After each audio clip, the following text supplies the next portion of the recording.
Joining me now to debate this is the Conservative MP Penny Mordant, and from our Westminster studios we're also joined tonight by the Shadow Foreign Minister John Spellar. Thank you very much for joining me, both of you. Penny Mordant, let's start with you. We heard from Philip Hammond there in Andy's report saying that something very significant would have to happen for Parliament to vote on a new motion. What do you think he means?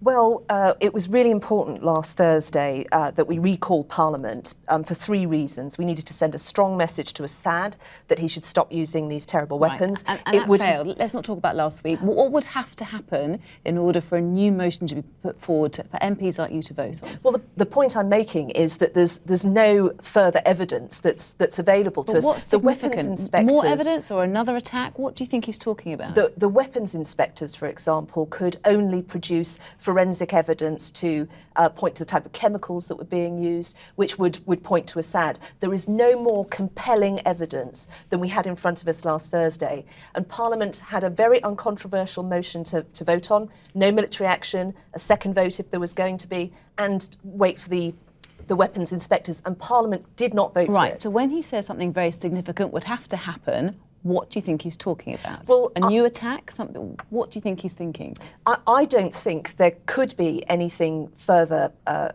evidence. We had that in front of us on Thursday last week. So it's not evidence, it's another attack, perhaps? Well, we've already had 14 attacks. I mean, this is what Parliament did last week was an absolute disgrace. We've had the evidence in front of us. We had a very uncontroversial motion that didn't commit us to military action. And I think that MPs over the weekend are now thinking, actually, we really goofed last week and they want to rerun this week. Well, there's no point because Parliament is not going to vote for it. OK, John Spellar, let's bring you in on this. I mean, given Ed Miliband didn't rule out military action in principle, would he change his mind if new evidence changes or there is a significant development in Syria? Well, I think there's two elements there. One is, of course, a decision at the United Nations Security Council. It's exactly what we were asking for, a report from the inspectors to the Security Council and a vote at the Security Council.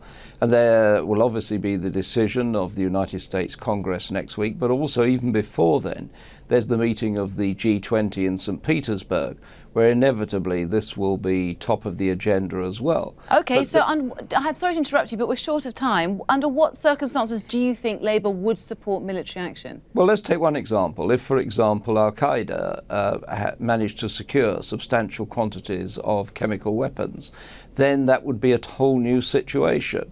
If there was a further major outrage in Syria, that might well also be a new situation. Okay. But all those things were covered by the vote last week. And Labour members of Parliament, if they're feeling guilty about the way they voted last week, they shouldn't be calling for another vote. They should spend their time talking to their leader, who was distinctly unstatesmanlike. We should be sending a strong response to Assad. Having a rerun and bottling the vote is not going to help us. The position is the process needed to take the necessary time, go through the proper procedures in order to get international opinion, and also